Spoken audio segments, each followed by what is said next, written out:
আফগানিস্তানের বিরুদ্ধে যুদ্ধ ঘোষণা পাকিস্তানের 274 তালেবান সদস্য নিহত, অর্ধশতাধিক পাকিস্তানি সেনা হত্যার পাশাপাশি যুদ্ধ বিমান ভূপাতিতের দাবি কাবুলের। দেশের বিভিন্ন জায়গায় 5.4 মাত্রা ভূমিকম্প, কেন্দ্রস্থল সাতক্ষীরার আশাশুনি। ফেব্রুয়ারিতেই দেশে 10 বার ভূমিকম্প, সতর্ক সংকেত মনে করছেন বিশেষজ্ঞরা। মাধবদীতে কিশোরীকে ধর্ষণের পর বাবার কাছ থেকে ছিনিয়ে নিয়ে হত্যা, গ্রেফতার 5, কঠোর ব্যবস্থা নেওয়ার আশ্বাস স্থানীয় সংসদ সদস্যের। ভেঙে পড়া রাষ্ট্রীয় প্রতিষ্ঠান পুনর্গঠনের কাজ করছে নতুন সরকার, বলেছেন স্থানীয় সরকার মন্ত্রী। সন্ত্রাস চাঁদাবাজির বিরুদ্ধে কঠোর হুঁশিয়ারি মন্ত্রীদের। কিছু মন্ত্রীর কাঁচা কথাবার্তা অস্থিরতা তৈরি করছে, মন্তব্য জামাত আমিরের। একটি দল সংস্কার পরিষদের শপথ না নিয়ে জনগণের রায়কে উপেক্ষা করেছে, নায়েবে আমিরের অভিযোগ। দেখছিলেন ক্রাউন সিমেন্ট সংবাদ শিরোনাম। সৌদি আরবের জেদ্দায় ওআইসির ফিলিস্তিন বিষয়ক নির্বাহী সভার বিভিন্ন দেশের প্রতিনিধির সঙ্গে বৈঠক করেছেন পররাষ্ট্রমন্ত্রী ডক্টর খলিলুর রহমান। ত্রয়োদশ জাতীয় সংসদ নির্বাচনে বিএনপি নিরঙ্কুশ বিজয় এবং সরকার গঠন করায় প্রধানমন্ত্রী তারেক রহমানকে অভিনন্দন জানিয়েছেন বিভিন্ন দেশের প্রতিনিধিরা। প্রধানমন্ত্রীর দক্ষ নেতৃত্বে বাংলাদেশ দ্রুত রাজনৈতিক স্থিতিশীলতা অর্জন করবে এবং উন্নয়নের গতি আরও ত্বরান্বিত হবে বলে আশা ব্যক্ত করেছেন তারা। ফিলিস্তিন ইস্যুতে তারা বাংলাদেশের অবিচল অবস্থানের প্রশংসা করেছেন। জাতিসংঘ সাধারণ পরিষদের 81তম অধিবেশনের সভাপতিত্বের জন্য বাংলাদেশের প্রার্থিতার প্রতি পূর্ণ সমর্থন জানিয়েছে দেশগুলো। পররাষ্ট্রমন্ত্রী খলিলুর রহমান রোহিঙ্গা শরণার্থীদের সহায়তায় তুরস্কের অব্যাহত সহযোগিতার জন্য কৃতজ্ঞতা জ্ঞাপন করেন। রোহিঙ্গা সংকটের দ্রুত সমাধানে একযোগে কাজ করার বিষয়ে উভয় পক্ষ সম্মত হয়। সৌদির উপপররাষ্ট্রমন্ত্রী ওয়ালিদ এল খোরেইজি তার দেশের পক্ষ থেকে প্রধানমন্ত্রী তারেক রহমানকে সুবিধাজনক সময়ে সৌদি আরব সফরের আমন্ত্রণ জানান।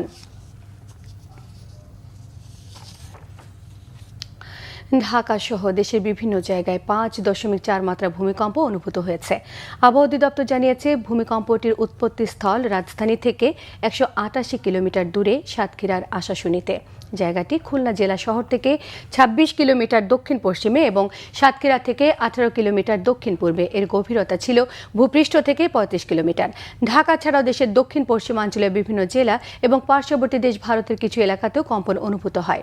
তবে তাৎক্ষণিকভাবে এই ভূমিকম্পে কোনো ক্ষয়ক্ষতি বা হতাহতের খবর পাওয়া যায়নি।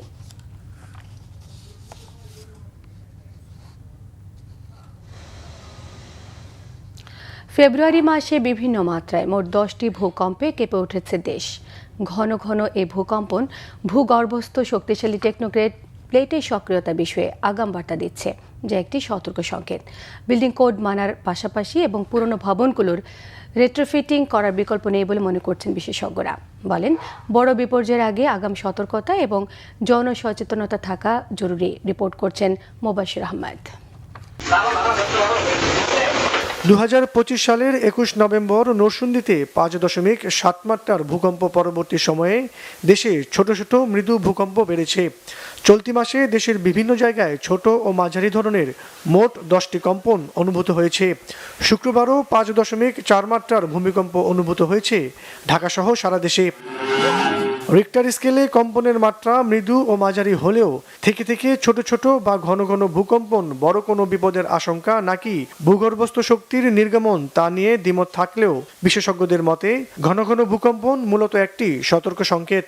আমাদের পূর্ব দিকে একটা বরফ ফাটল বা যেটাকে আমরা ফলটাইন বলি, আরেকটা বড় যেটাকে আমরা বলি উত্তর দিকে, যেটা এখন এই যে প্লেট বাউন্ডারি, এই যে দুটা প্লেট বাউন্ডারি, একটা হচ্ছে পূর্ব দিকে, একটা হচ্ছে উত্তর দিকে, দুইটা কিন্তু ভয়ানক। তো এমন অনেক জায়গা আছে বাংলাদেশের ভিতরে যে জায়গায় হয়তো 500 বছর আগে ভূমিকম্প হয়েছে, 300 বছর আগে। ওই সোর্সগুলো আমরা এখনো আইডেন্টিফাই করতে পারি, কিন্তু এখানে ভূমিকম্প হয়েছে। এই ভূমিকম্পটা আগামী যে কোনো দিন হতে পারে। হ্যাঁ, এটা 50 বছর পরে হতে, 100 বছর আবার এই ইমিডিয়েটলি হতে পারে, এটা আমরা জানি না।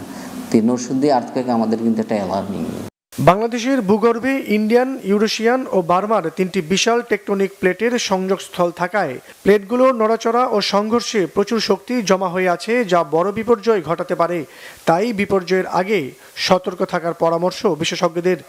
এখানে আগামীতে বড় ভূমিকম্প হওয়ার সম্ভাবনা আছে।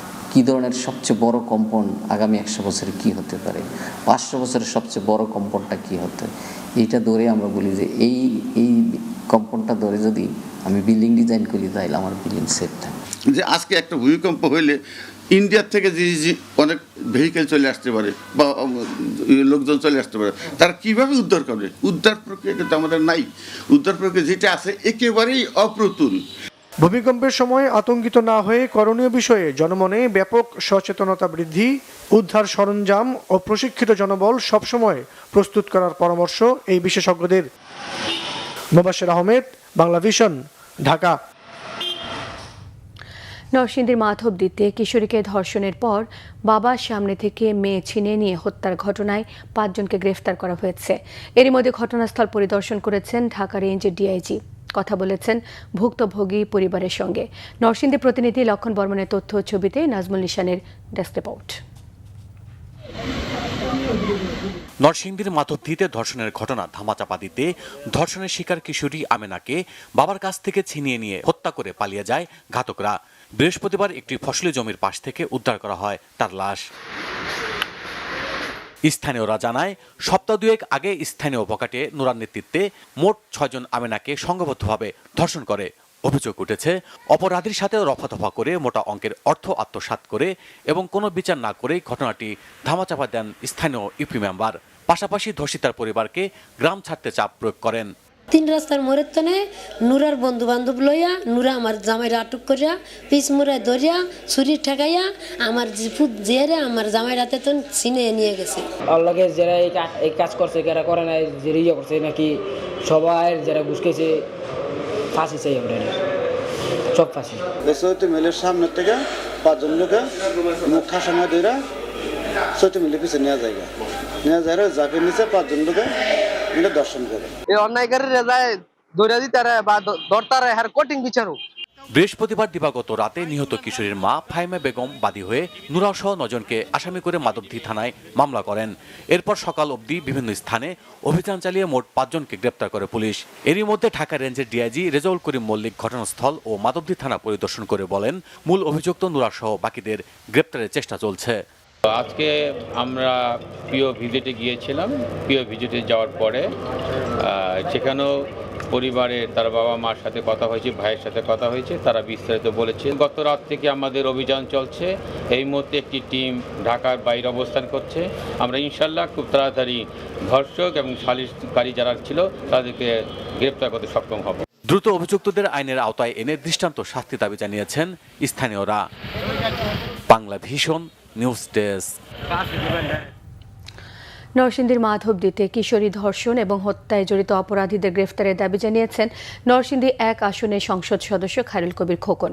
বৃহস্পতিবার রাতে তিনি তার ভেরিফাইড ফেসবুক পেজে দাবির কথা জানিয়েছেন। পাশাপাশি আইন শৃঙ্খলা বাহিনীর কাছে নিহত আমিনার পরিবারের জন্য ন্যায় বিচার নিশ্চিতের প্রতিশ্রুতি চান।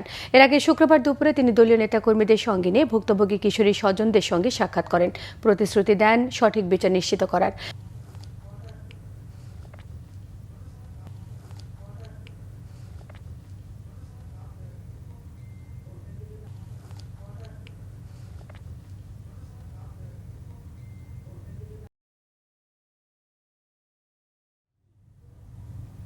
নিরপেক্ষ তদন্ত করে কঠিন শাস্তিমূলক ব্যবস্থা করুন। আমরা জানি যে বলার পরে তারা যে উত্তর দিলেন আর কি, সেটা বললেন যে 4 জনকে অ্যারেস্ট করা হয়েছে। যে মূল আসামি নুরা এখনো তাকে নাকি গ্রেপ্তার করতে পারেনি। আমি বলছি 48 ঘন্টার মধ্যে তাদেরকে গ্রেপ্তার করতে হবে এবং এইটা যেই দলের হোক, যে মতেরই হোক, যত প্রভাবশালী হোক, তাদেরকে অবশ্যই আইনের আওতায় আনতে হবে। তাদের ব্যাপারে জিরো টলারেন্স, কোনো ছাড় দেওয়া হবে না। আপনারা এই যে ঘটনা ঘটেছে এটা অত্যন্ত নিন্দনীয়। বিএনপি যে প্রতিশ্রুতি দিয়েছিল তা বাস্তবায়নের লক্ষ্যে কাজ করে যাচ্ছেন তারেক রহমান। সকলকে সঙ্গে নিয়ে জাতি গঠনে এগিয়ে যাবে বিএনপি বলেছেন স্থানীয় সরকার, পল্লী উন্নয়ন এবং সমবায় মন্ত্রী মির্জা ফখরুল ইসলাম আলমগীর। ঠাকুরগাঁয়ের হাজীপাড়া হাফেজিয়া মাদ্রাসার বহুতল ভবনের ভিত্তিপ্রস্তর উদ্বোধন শেষে সাংবাদিকদের সঙ্গে এসব কথা বলেন তিনি। ভেঙে পড়া রাষ্ট্রীয় প্রতিষ্ঠান পুনর্গঠনে নতুন সরকার কাজ শুরু করেছে বলেও জানিয়েছেন মির্জা ফখরুল ইসলাম আলমগীর। বলেন, পূর্ববর্তী ফ্যাসিস্ট সরকার রাষ্ট্রীয় বিভিন্ন প্রতিষ্ঠানকে দুর্বল এবং অকার্যকর করে ফেলেছিল। নতুন সরকারের সামনে বড় চ্যালেঞ্জ হচ্ছে সেসব প্রতিষ্ঠানকে পুনর্গঠন করা, জবাবদিহিতা নিশ্চিত করা এবং সুশাসনের কাঠামো পুনঃপ্রতিষ্ঠা করা। সন্ত্রাস চাঁদাবাজির বিরুদ্ধে কঠোর হুঁশিয়ারি দিয়েছেন মন্ত্রীরা। এ ব্যাপারে দলের নেতাকর্মীদেরও সতর্ক করেছেন তারা। কথা বলেছেন অর্থনৈতিক এবং স্বাস্থ্য খাতের পরিবর্তনে সরকারের চেষ্টা নিয়েও। দেশের বিভিন্ন জায়গায় তাদের বিভিন্ন কর্মসূচির খবর নিয়ে সিরাজুমনি শুভর ডেস্ক রিপোর্ট। দেশের ভঙ্গুর অর্থনৈতিক অবস্থা উত্তরণে ট্যাক্স এবং দেশি বিদেশি বিনিয়োগ বাড়াতে হবে বলেছেন অর্থ ও পরিকল্পনা মন্ত্রী আমির খসরু মাহমুদ চৌধুরী। চট্টগ্রামের বানৌজা উল্কা মেরিন ড্রাইভের পাশে হাসপাতাল নির্মাণের সম্ভাব্য স্থান পরিদর্শনের সময় তিনি সাংবাদিকদের কথা বলেন। স্বাস্থ্য ব্যবস্থাকে আরও সহজ করতে ডাক্তারদের শূন্য পদগুলো দ্রুত পূরণের আশ্বাস দিয়েছেন স্বাস্থ্য ও পরিবার কল্যাণ মন্ত্রী সরদার সাখাওয়াত হোসেন বকুল। প্রয়োজনে ডাক্তারদের পছন্দের জায়গায় পোস্টিংও দেওয়া হবে। নরসিংদীর মনোহরদীতে এক মতবিনিময় সভা শেষে সাংবাদিকদের একথা জানান স্বাস্থ্যমন্ত্রী। সততার সাথে ভূমি সংক্রান্ত সেবা মানুষের দোরগোড়ায় পৌঁছে দেওয়ার কথা জানিয়েছেন ভূমিমন্ত্রী মিজানুর রহমান মিনু। রাজশাহীতে এক সংবর্ধনা অনুষ্ঠান শেষে তিনি একথা বলেন। জনকল্যাণে ভূমি বিষয়ক কিছু আইন সংশোধনের আশ্বাসও দেন। ফসল সুরক্ষায় বাঁধ নির্মাণে দুর্নীতি প্রতিরোধে সরকার পাহারাদারের ভূমিকা পালন করবে বলেছেন পানি সম্পদ মন্ত্রী শহীদ উদ্দিন চৌধুরী অ্যানি। জানান, বাঁধ নির্মাণে অনিয়ম বিষয়ে জিরো টলারেন্স নীতি নিয়েছে সরকার। সুনামগঞ্জে হাওরের ফসল রক্ষা বাঁধ নির্মাণ কাজ পরিদর্শন শেষে একথা বলেন তিনি। পার্বত্য অঞ্চলের সবার কাছে উন্নয়নের সুফল পৌঁছানোর আশ্বাস দিয়েছেন পার্বত্য চট্টগ্রাম বিষয়ক মন্ত্রণালয়ের মন্ত্রী দীপেন দেওয়ান। রাঙামাটি সার্কিট হাউসে সাংবাদিকদের সাথে মতবিনিময়ে মন্ত্রী একথা বলেন। এ সময় তাকে ফুল দিয়ে বরণ করেন প্রশাসনের কর্মকর্তারা। দেশে আর ফ্যাসিবাদের উত্থান হবে না জানিয়েছেন বেসামরিক বিমান পরিবহন ও পর্যটন প্রতিমন্ত্রী এম রশিদুজ্জামান মিল্লা। জামালপুরে এক মতবিনিময় সভায় তিনি একথা জানান। বলেন, প্রতিটি জায়গা দুর্নীতিতে ছেয়ে গেছে। এসব বন্ধে সবাইকে এক হয়ে কাজ করতে হবে। দখলবাজি, চাঁদাবাজি, সন্ত্রাস করলে কাউকে ছাড় দেয়া হবে না হুঁশিয়ারি দিয়েছেন পাট ও বস্ত্র প্রতিমন্ত্রী মোহাম্মদ শরীফুল আলম। ভৈরবে এক মতবিনিময় সভায় তিনি কথা জানান। বলেন, সমাজ থেকে মাদক ছিনতাই সহ সব অপরাধ নির্মূল করে আইন শৃঙ্খলার উন্নতি করা হবে। দেশে আর চাঁদাবাজি, সন্ত্রাস ও দুর্নীতির সুযোগ নেই মন্তব্য করেছেন জনপ্রশাসন প্রতিমন্ত্রী আব্দুল বারী। জয়পুরহাটের কালাইয়ে নেতাকর্মীদের সাথে মতবিনিময়ের সময় তিনি একথা জানান। দলীয় নেতাকর্মীদের প্রধানমন্ত্রীর নির্দেশনা অনুযায়ী কাজ করার আহ্বানও জানান তিনি। সিরাজুমনি শুভ, বাংলা ভিশন, নিউজ ডেস্ক। ঈদের আগেই পাইলট প্রকল্প হিসেবে বগুড়ার 14টি উপজেলায় ফ্যামিলি কার্ড দেওয়া শুরু হবে বলে জানিয়েছেন স্থানীয় সরকার, পল্লী উন্নয়ন এবং সমবায় প্রতিমন্ত্রী মীর শাহে আলম। দুপুরে শিবগঞ্জের মহাস্থানগড় শাহ সুলতান বলকি রহমতুল্লাহ আলাইহির মাজার জিয়ারত শেষে সাংবাদিকদের প্রশ্নের জবাবে এসব কথা বলেন তিনি। বলেন, প্রধানমন্ত্রী তারেক রহমানের কার্যক্রমে ইতিমধ্যে প্রমাণিত হচ্ছে দেশের সব জনবান্ধব হবে। সব মন্ত্রণালয় দুর্নীতিমুক্ত করে জনবান্ধব সরকার প্রতিষ্ঠায় প্রধানমন্ত্রী দিক নির্দেশনা দিয়েছেন বলেও জানিয়েছেন প্রতিমন্ত্রী। আগামী 10 মার্চ ফ্যামিলি কার্ড বিতরণ কর্মসূচির উদ্বোধন করতে তারেক রহমান বগুড়ায় যাচ্ছেন বলেও এই সময় জানিয়েছেন মীর শাহে আলম।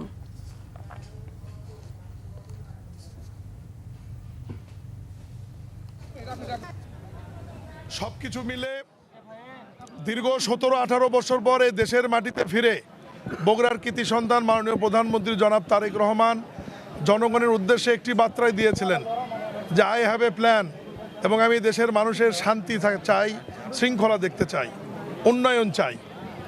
এই কথা বলে উনি জনগণের কাছে গিয়েছেন এবং জনগণ স্বতঃস্ফূর্তভাবে অবাধ, সুষ্ঠু, নিরপেক্ষ নির্বাচনের মাধ্যমে বিপুল সংখ্যাগরিষ্ঠতার মাধ্যমে ম্যান্ডেট দিয়েছে বিএনপিকে, সরকার গঠনের সুযোগ দিয়েছে। আপনারা সবাই জানেন যে আমাদের সরকারের বয়স 9 দিন, এর মধ্যে আজকে দিয়ে 3 দিন সরকারি ছুটি। এই ছুটির দিনও মাননীয় প্রধানমন্ত্রী শনিবার অফিস করেছেন, তার মানে মোটে সরকারের কর্মদিবস হয়েছে 7 দিন।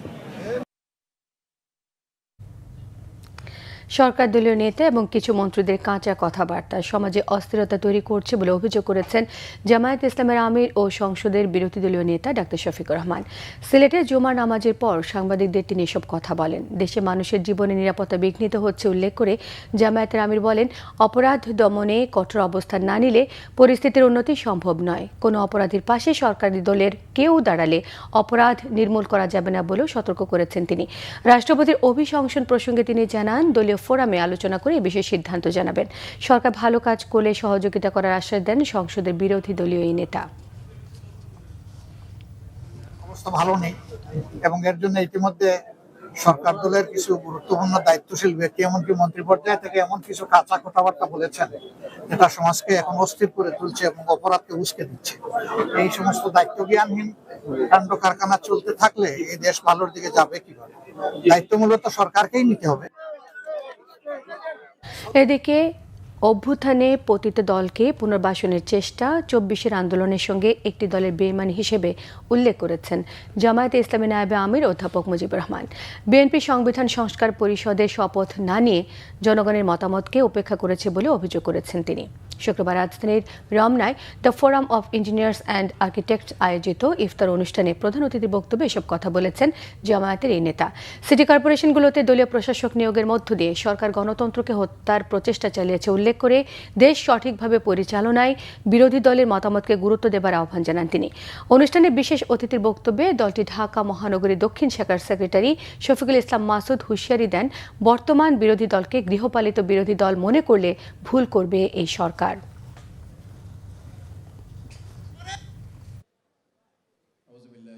আমরা যখন গেলাম আমরা দুটাই শপথ নিয়েছি, জাতীয় সংসদের নিলাম, গণভোটের নিলাম।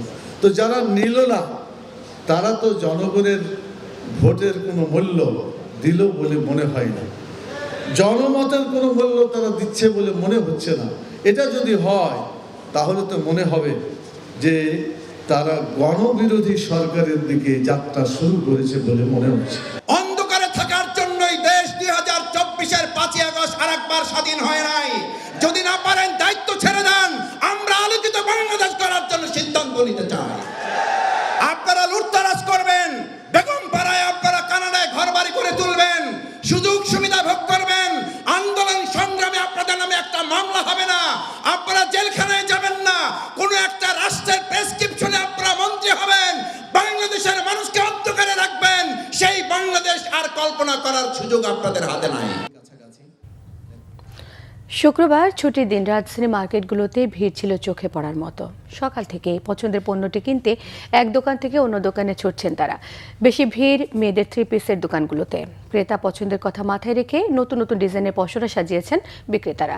দিন বাড়ার সঙ্গে সঙ্গে বিক্রি আরও বাড়ার প্রত্যাশা করছেন তারা। রিপোর্ট মামুন আবদুল্লার। রোজার দ্বিতীয় জুমাবার রাজধানীর এলিফ্যান্ট রোডের দোকানগুলোতে অন্য সময়ের তুলনায় ক্রেতা সমাগম চোখে পড়ার মতো। ঈদকে সামনে রেখে নতুন ডিজাইনের পোশাকের দিকেই মনোযোগ ক্রেতাদের। ঈদের আগের ভিড় এড়িয়ে চলতে পরিবার পরিজন নিয়ে মার্কেটে এসেছেন অনেকে, সেরে ফেলছেন কেনাকাটা। ভিড় কম, এই জন্য আগে ভাগে একটু কিনে রাখি আর কি। আব্বু কোনো সময় নিজের জন্য কেনাকাটা করে না, তো আব্বুকে সবসময় জোর করে কিনে দেওয়া লাগে, সেজন্য আর কি আশা আব্বুকে নিয়ে এবার ঈদের প্রথম কেনাকাটা আব্বুকে দিয়ে শুরু করতে। জামা কাপড় কিনছি অলরেডি, আর কিছু কিনবো না। আগে থেকে যদি নতুন কালেকশন আছে সেগুলো যেন আমরা পাই, দেখতে পারি, পরবর্তীতে সময় থাকলে তাড়াহুড়া লেগে যাবে, এই জন্যই আর কি আশা। আগে ঈদ উপলক্ষে আমাদের অনেক আইটেম আছে, প্যান্ট গেঞ্জি তো প্রচুর আসছে, প্যান্টও প্রচুর আসছে, শার্টও প্রচুর আসছে, আইটেম বলা যাবে না, এত আইটেম উঠছে। এবার চাইতেছে আমরা গতবার একটু ভালো চেষ্টা করতেছি বেচা কিনে, গতবার আমাদের অনেকটাই খারাপ গেছে। ঈদ উপলক্ষে পাঞ্জাবি উঠেছি নতুন গর্জিয়াস সিম্পলের ভিতরে বিভিন্ন কালার, সুন্দর সুন্দর কারচুপি কাজ আছে, প্লেন কাজ আছে। বিক্রেতারা বলছেন ক্রেতা চাহিদার কথা মাথায় রেখে এবারের পোশাকেও এসেছে বৈচিত্র্য। নতুন নতুন ডিজাইনের পোশাক শোভা পাচ্ছে শোরুমগুলোতে। বেলি রোড মানে লেটেস্ট ড্রেস কিছু থাকবে, আর এখানে তো আমার ভালোই লাগে, আমার মেয়েদের জন্য একটা থাকেই। আমি আসলে জামা আর হিজাব নিই এখান থেকে, এমন খুব ভালো মানের সবসময় নেই। পাকিস্তানি এগুলো একটু যে সুতির মধ্যে থাকে তো, এই জন্য ওগুলোই কমফোর্টেবল, আর এখন ট্রেন্ডই চলতেছে পাকিস্তানের কি। মারিয়া বি টাইপের যে ড্রেসগুলো আছে ওগুলা ওখানে নাইস কালেকশনস আছে অনেক, ওগুলাই প্রিফার করছি। তরুণীদের ফ্যাশনের কথা মাথায় রেখে বিভিন্ন ব্র্যান্ডের শোরুমগুলোতে দেখা মিলছে নানা বাহারি নামের পোশাক। দামের সাথে মানের সমন্বয় করে এসব পোশাক কিনছেন তারা। অনেকে প্রতি বছর ইন্ডিয়া থেকে কেনাকাটা করে, এবার তো বিশাল জটিলতার কারণে যেতে পারেনি। সেই জন্য আমার প্রত্যাশা এবার অন্যান্য বছরের তুলনায় আমাদের ব্যবসা ভালো হবে। মেয়েদের সবচেয়ে আকর্ষণীয় ড্রেস হচ্ছে ফার্সিয়ান, ওই ফার্সিয়ান ড্রেসটাই আমাদের কাছে আছে। তারপর কটন আছে, কটন বুটিক্সের ড্রেস আছে, তারপর সিল্ক জর্জেট অ্যাভেলেবেল। সারা আছে, ঘাড়া আছে, গাউন আছে, তারপর আপনার হচ্ছে কুর্তি আছে, ফার্সি সালোয়ার আছে, আর কি বিভিন্ন আর কি পাকিস্তানি অনেক আইটেম আছে এখানে। অন্যবারের চেয়ে এবারের বিক্রি ভালো হবে বলে প্রত্যাশা বিক্রেতাদের। মামুন আব্দুল্লাহ, বাংলা ভিশন, ঢাকা। এলোমেলো বইমেলায় নেই চিরচেনা ভিড়। এখনও চলছে স্টল নির্মাণ আর গোছানোর কাজ। অমর ২১ বইমেলার দ্বিতীয় দিনের চিত্রটি এমন। ছুটির দিনে শিশু প্রহর থাকলেও অঙ্কন প্রতিযোগিতার বাইরে নেই তেমন কোনো আয়োজন। রিপোর্ট করছেন রিশান নাসরুল্লাহ। নানা চড়াই উতরাই পেরিয়ে রোজার মধ্যেই শুরু হয়েছে অমর ২১ বইমেলা। তাই ছুটির দিনেও নেই উপচে পড়া ভিড়। শিশু প্রহরও নেই সিসিমপুর, তবে শিশুদের স্টলে টানতে ছিল পাপেট শোয়ের আয়োজন। আমার তো এই বন্ধুদের সাথে গল্প করতে অনেক ভালো লাগছে। ইফতার কি করেছো কেউ এখনো? অঙ্কন প্রতিযোগিতার আয়োজনে খুশি শিশুরা। কোমলমতি শিশুদের ক্যানভাসে উঠে এসেছে অমর ২১ গ্রাম বাংলার প্রতিচ্ছবি ও দেশপ্রেমের ছোঁয়া। আমি হলো বহুরূপী বাংলাদেশ, এই জিনিসটা বোঝাতে চেয়েছি। ভাষার জন্য যারা জীবন দিয়েছেন তারাই হচ্ছে আমাদের ভাষার শহীদ। সেই উপলক্ষে আমি একটা ছবি এঁকেছি। আমি আসলে বোঝাতে চেয়েছি যে গ্রামের দৃশ্য কত সুন্দর হয়, আর গ্রামের গাছপালা ভরা এইসব দেখাতে চেয়েছি। যে আমাদের যে রাষ্ট্রভাষা ওটা জানি এখনো বিদ্যমান থাকুক, স্মরণ থাকে, এজন্য আমি এই ছবিটা এঁকেছি। শিশুদের জন্য এমন আয়োজন তাদের মানসিক বিকাশে সহায়তা করে, এমনটাই মত অভিভাবকদের। শিশুরা এটাতে অনেক উৎসাহিত হয়। আমার বাচ্চাও দেখি যে না, ওখানে আমি ছবি আঁকতে যাব।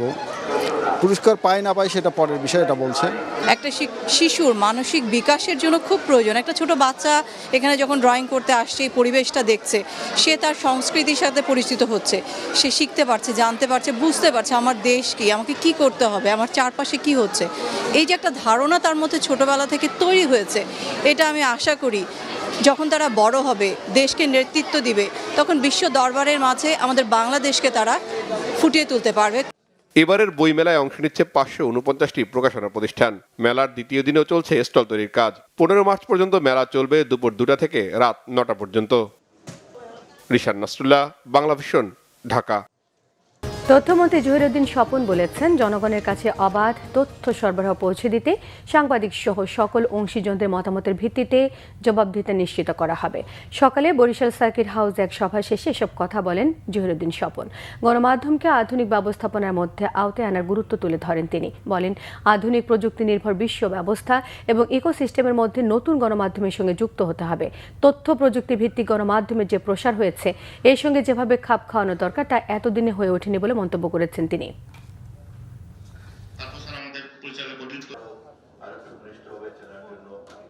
সামগ্রিকভাবে গণমাধ্যমের ব্যবস্থাপনাটাকে আমরা একটা আধুনিক ব্যবস্থাপনার মধ্যে আনতে চাচ্ছি। জনগণের কাছে তথ্যের একটা অবাধ সরবরাহ নিশ্চিত করা এবং সাংবাদিকদের সঙ্গে বা সংশ্লিষ্ট সকল অংশীদারদের মতামতের ভিত্তিতেই আমরা একটা জবাবদিহিতার পরিধি প্রথমে নির্ধারণ করব। তারপর সেই পরিধির সীমানার মধ্যে আমরা সর্বোচ্চ স্বাধীনতাকে নিশ্চিত করব। বিমানবন্দর, রেল স্টেশন এমনকি হাই স্পিড গাড়িগুলোতেও ফ্রি ওয়াইফাইয়ের ব্যবস্থা করার নির্দেশনা দিয়েছেন প্রধানমন্ত্রী তারেক রহমান। জানিয়েছেন ডাক, টেলিযোগাযোগ ও তথ্য প্রযুক্তি মন্ত্রী ফকির মাহবুব আনাম। টাঙ্গাইল জেলা প্রশাসক কার্যালয়ে এক মতবিনিময় সভায় এসব কথা বলেন তিনি। মন্ত্রী বলেন, বর্তমান যুগে আইসিটি সবচেয়ে বড় গুরুত্বপূর্ণ খাত। তথ্য প্রযুক্তি খাত নিয়ে প্রধানমন্ত্রীর অনেক পরিকল্পনা রয়েছে। বলেন, দেশের অন্যান্য জায়গার মতো টাঙ্গাইলেও প্রতিটি উপজেলায় আইসিটি পার্ক করার পাশাপাশি সকলের ঘরে ঘরে ইন্টারনেট পৌঁছে দেওয়া হবে। জেলা প্রশাসক শরীফা হকের সভাপতিত্বে সভায় উপস্থিত ছিলেন পুলিশ সুপার মোহাম্মদ শামসুল আলম সরকার সহ দপ্তরের ঊর্ধ্বতন কর্মকর্তারা।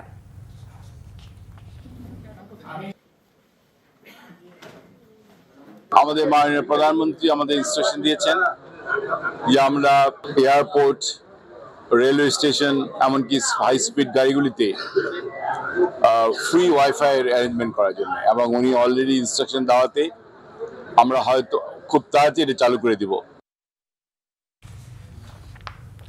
আগামীতে হার জিত যাই হোক, এনসিপি সকল স্থানীয় সরকার নির্বাচনে অংশ নেবে বলে জানিয়েছেন দলটির মুখপাত্র আসিফ মাহমুদ সজীব ভুঁইয়া। দুর্নীতি দমন কমিশনের ভিত্তিহীন ইস্যুতে মব তৈরি করে অভিযোগ দেওয়া হয়েছে বলে দাবি করেছেন তিনি। রাজধানীর শ্যামপুরে আয়োজিত এক ইফতার মাহফিলে অংশ নিয়ে তিনি সব কথা জানান। তিনি আরও বলেন, বাংলাদেশের জার্সি পরে জুলাই গণহত্যার পক্ষে অবস্থান নিয়েছিলেন সাকিব আল হাসান। এ কারণেই তাকে বাংলাদেশের জাতীয় ক্রিকেট দল থেকে বাদ দেওয়া হয়েছে। অন্তর্বর্তীকালীন সরকারের সাবেক এই উপদেষ্টা আরও বলেন, তার বিরুদ্ধে আর্থিক কোনো দুর্নীতির অভিযোগ প্রমাণ দিতে পারলে যে কোনো বিচার তিনি মাথায় পেতে গ্রহণ করবেন। তবে সাকিব আল হাসানকে বাদ দেওয়ার সঙ্গে দুর্নীতির কোনো সম্পর্ক নেই বলেও জানিয়েছেন আসিফ মাহমুদ সজীব ভুঁইয়া। আমাদেরকে এই আন্দোলন সংগ্রামে সর্বোচ্চ রাজনৈতিক দল গঠিত হওয়ার 1 বছরের মধ্যে আমার জানা মতে মামলা না, দুদকে কিছু অভিযোগ গেছে। আজকে আমিও সংবাদ মাধ্যমে দেখলাম যে দুদকে কোনো একজন ক্রিকেট প্লেয়ারের ভক্তরা গিয়ে মব তৈরি করে সেখানে অভিযোগ দিচ্ছেন। এখন আমারও একটা অভিযোগ আছে যে মানে তখন আমি সরকারের দায়িত্বে থাকাকালীন জুলাই গণঅভ্যুত্থানের বিপক্ষে অবস্থান নেওয়ার কারণে এবং শেখ হাসিনাকে এন্ডোর্স করার কারণে বলেছিলাম এবং সিদ্ধান্ত নিয়েছিলাম যে সাকিব আল হাসান বাংলাদেশের জার্সি পরে বাংলাদেশের পতাকা বহন করার কোনো নৈতিক অধিকার তার নেই। এখন সেটা যদি দুর্নীতি হয়, কাউকে যদি খেলতে না দেওয়া দুর্নীতি হয়, তাহলে সেটার জন্য আমার শাস্তি হোক, আমার কোনো সমস্যা নেই। এখন আমাদের আসলে খুবই হাস্যকর হয়ে যাচ্ছে বিষয়গুলো। সাকিব আল হাসানকে খেলতে না দেওয়ার কারণে তার ভক্তরা গিয়ে 1000 কোটি টাকার দুর্নীতির অভিযোগ করলো এবং গতকালকে সারাদিন সেটা নিয়ে সব মোটামুটি মিডিয়ায় এক ধরনের মিডিয়া ট্রায়াল চললো। রোজা শুরুর আগেই বাজারে লেবু, শসা, পেঁয়াজ, মরিচ, মুরগির দাম অনেকটাই বেড়েছিল। এর মধ্যে গেল এক সপ্তাহে পেঁয়াজ এবং মুরগির দাম কমলেও লেবু, শসা, বেগুন এখনও বিক্রি হচ্ছে বেশ চড়া দামে। রিপোর্ট করছেন মেজবুর রহমান। রোজার কয়েকদিন গেলেও উত্তাপ কমছে না নিত্যপণ্যের দামে। এতে বিপাকে পড়েছে সাধারণ মানুষ। বাজার করতে এসে দামের ঊর্ধ্বমুখী প্রবণতায় তারা হতাশ। লেবু, বেগুন, শসা সহ ইফতারের অপরিহার্য বেশিরভাগ উপকরণ কিনতে হচ্ছে বাড়তি দামে। অনেক জায়গায় লেবু এখনও বিক্রি হচ্ছে 80 থেকে 100 টাকা হালিতে। বেগুন, শসার দামও কেজিতে 100-র উপরে। উস্তা, করলা, ভেন্ডি এটাই দাম। এটা নতুন সিজন, এটা আমদানি কম, এটা একটু দাম বেশি।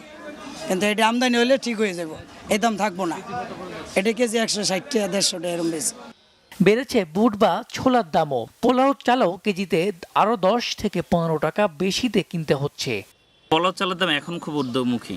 আপনি যদি ব্র্যান্ডের পোলাও চালগুলো বিক্রি করতে চান, যেমন ইরফান বা আনোয়ার, মোজাম্মেল, এগুলো খুবই ঊর্ধ্বমুখী। 140, 45, 46 টাকা পর্যন্ত কিনা রেট পড়ে। বিক্রি দেখা যায় আপনার 50 টাকা। যেমন ইরফান 146 কিনা পড়তে চান, 50 টাকা বিক্রি করতে হয়। ইফতারের আরেকটি জনপ্রিয় উপকরণ খেজুরে বা নিম্নবিত্ত মানুষের একেবারেই নাগালের বাইরে। তবে অন্যান্য ফলের দাম কিছুটা কম বলে বিক্রেতারা দাবি করলেও আকাশচুম্বী বলছেন ক্রেতারা। কলা কিনলাম, তরমুজ, সবই দেখি বেশি দাম। অন্তর্বর্তী সরকার কইছিল ভ্যাট কমাই দিছে, খেজুরের দাম কমবে, আসলে 1 টাকাও কমে নাই। সপ্তাহ ব্যবধানে কিছুটা কমেছে ব্রয়লার মুরগির দাম। অপরিবর্তিত আছে সোনালী মুরগি ও গরুর মাংসের দাম। ডিমের দাম কমে ডজন প্রতি বিক্রি হচ্ছে 100 টাকায়। গত সপ্তাহে ছিল 190, 200, এটা গত সপ্তাহে ছিল 340, 30। না পারে নাই, আর কমে দেবো গা। আবার ঈদের 1 সপ্তাহ আগে আবার পারবো। এত কিছুর মধ্যে কিছুটা স্বস্তি মাছের বাজারে। রমজানে মাংসের চাহিদা থাকায় গত সপ্তাহ থেকে নদী ও চাষের মাছের দাম কিছুটা কমেছে। তবে এখনো ধরাছোঁয়ার বাইরে ইলিশ। আগের মতোই আছে, তবু আমরা রোজার আগে একটু দাম বেশি আছিল, এখন একটু দাম কম আছে, এখন সীমিত ভিত্তি আছে।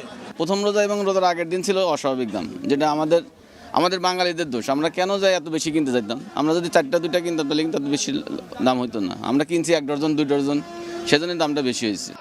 নিত্যপণ্যের দাম নিয়ন্ত্রণ রাখতে নিয়মিত বাজার মনিটরিং ও সিন্ডিকেট ভেঙে দেওয়ার তাগিদ ভোক্তাদের। Mezbur Rahman, Bangla vision, Dhaka. Pubali bank PLC এবং এসিআই লজিস্টিক লিমিটেড স্বপ্নের মধ্যে সমঝোতার স্মারক সই হয়েছে। এই কৌশলগত অংশীদারিত্বের মাধ্যমে প্রতিষ্ঠান দুটি গ্রাহক সেবা উন্নয়ন, মার্কেটিং ইনোভেশন, CRM ইন্টিগ্রেশন এবং কো-ব্র্যান্ডেড ক্যাম্পেইন পরিচালনার ক্ষেত্রে যৌথভাবে কাজ করবে।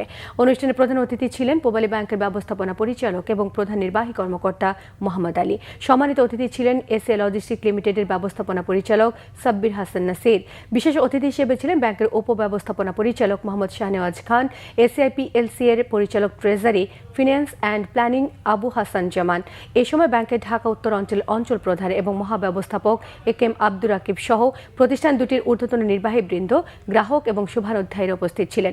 পূবালী ব্যাংকের ব্যবস্থাপনা পরিচালক এবং প্রধান নির্বাহী কর্মকর্তা মোহাম্মদ আলী জানান, এই সমঝোতার স্মারক প্রতিষ্ঠান দুটোর মধ্যে দীর্ঘমেয়াদী সহযোগিতার নতুন দিগন্ত উন্মোচন করবে।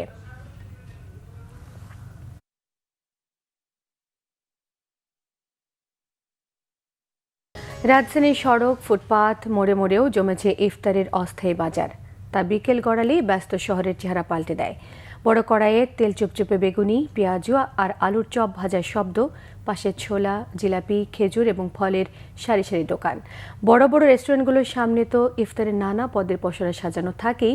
অফিস পাড়া থেকে আবাসিক এলাকা প্রায় সবখানেই এমন দৃশ্য দেখা যায়। রিপোর্ট করছেন আসমা আক্তার নূপুর। রাজধানীর ব্যস্ত এলাকা ধানমন্ডির জিগাতলা অংশে বিশেষ করে 7 মসজিদ রোড ঘিরে প্রতিদিন বিকাল গড়ানোর আগ থেকেই বসে ইফতার বাজার। রমজানের আমেজ পথ জুড়ে ছড়িয়ে পড়ে ছোলা, বেগুনি, পেঁয়াজু আর কাবাবের ঘ্রাণ। ক্রেতাদের ভিড়ে জমে উঠেছে পুরো এলাকা। জিগাতলার 7 মসজিদ রোডের ইফতার বাজার এখন শুধু কেনা বেচার জায়গা নয়, এটি রমজানের এক সামাজিক মিলন মেলা।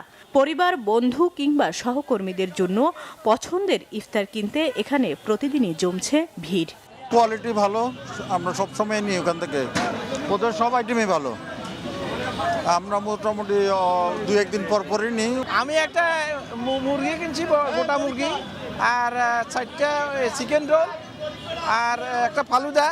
তার বাসায় করি, মাঝে মাঝে বাইরেও আসতে হয় জিলাপিটার জন্য, তারপরে একটু বাচ্চাদের জন্য কিছু একটা আইটেম নিতে, যেমন আজকে শর্মা নিলাম বাচ্চাদের জন্য।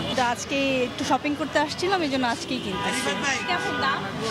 দাম তো রিজনেবলই মনে হচ্ছে, পুডিং কিনলাম। বেচা বিক্রি বেশি হওয়ায় খুশি বিক্রেতারা। চাহিদা বেশি কাবাব আর হালিমের। চিকেন চাপ আছে, ছাসলিক কাবাব আছে, সব ধরনের হারিয়ালি, রেশমি, শিক, বডি কাবাব, গরু মাংস লালটা আছে, কালো আছে, মুরগির প্যাকেজ আছে। তো রেটও তেমন বেশি না, সিম্পল, মোটামুটি সব ধরনের শ্রেণীর মানুষই নিতে পারবে। পুরো রমজানে এসব দোকানে রোজাদারদের পদচারণা থাকবে এমন আশা দোকানীদের। আসমা আক্তার নূপুর, বাংলা ভিশন, ঢাকা। ফুটবলের উন্নয়নে কোচ তৈরির উদ্যোগ নিতে সোনালী অতীত ক্লাবের প্রতি আহ্বান জানিয়েছেন মুক্তিযুদ্ধ বিষয়ক মন্ত্রী অবসরপ্রাপ্ত মেজর হাফিজউদ্দিন আহমেদ। আর নতুন শিক্ষা ব্যবস্থায় ক্রীড়া শিক্ষক হিসেবে সাবেক খেলোয়াড়দের অগ্রাধিকার দেওয়া হবে বলে জানিয়েছেন ক্রীড়া প্রতিমন্ত্রী আমিনুল হক। রিপোর্ট করছেন মানিক মাহমুদ।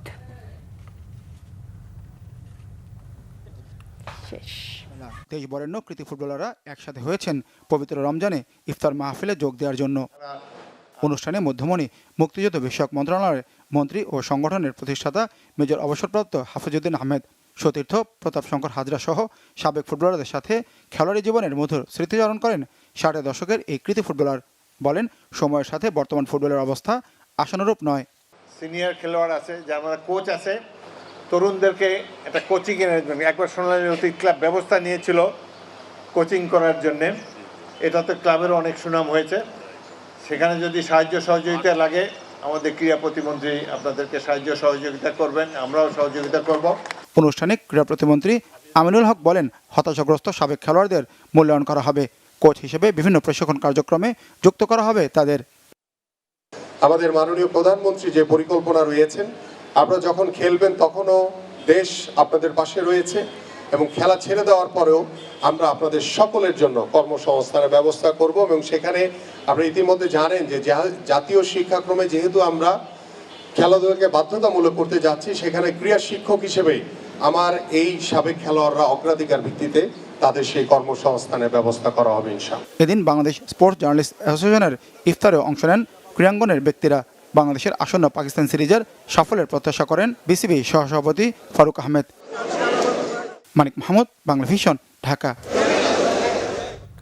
সংবাদ শেষ করব ক্রাউন সিমেন্ট শিরোনামগুলো আরও একবার জানিয়ে দিয়ে। আফগানিস্তানের বিরুদ্ধে যুদ্ধ ঘোষণা পাকিস্তানের। 274 তালেবান সদস্য নিহত, অর্ধশতাধিক পাকিস্তানি সেনা হত্যার পাশাপাশি যুদ্ধ বিমান ভূপাতিতের দাবি কাবুলের। দেশের বিভিন্ন জায়গায় 5.4 মাত্রা ভূমিকম্প, কেন্দ্রস্থল সাতক্ষীরার আশা শুনি ফেব্রুয়ারিতে দেশে 10 বার ভূমিকম্প, সতর্ক সংকেত মনে করছেন বিশেষজ্ঞরা। মাধবদীতে কিশোরীকে ধর্ষণের পর বাবার কাছ থেকে ছিনিয়ে নিয়ে হত্যা, গ্রেফতার 5, কঠোর ব্যবস্থা নেওয়ার আশ্বাস স্থানীয় সংসদ সদস্যের। ভেঙে পড়া রাষ্ট্রীয় প্রতিষ্ঠান পুনর্গঠনে কাজ করছে নতুন সরকার, বললেন স্থানীয় সরকার মন্ত্রী। সন্ত্রাস চাঁদাবাজির বিরুদ্ধে কঠোর হুঁশিয়ারি মন্ত্রীদের। কিছু মন্ত্রী কাঁচা কথাবার্তা অস্থিরতা তৈরি করছে, মন্তব্য জামায়াত আমিরের। একটি দল সংস্কার পরিষদের শপথ না নিয়ে জনগণের রায়কে উপেক্ষা করেছে, নায়েবে আমিরের অভিযোগ। এই ছিল এখনকার মতো, পরের সংবাদ রাত 10:30টায়। নটায় রয়েছে নিউজ 20, দেখার আমন্ত্রণ রইল। সবাইকে ধন্যবাদ।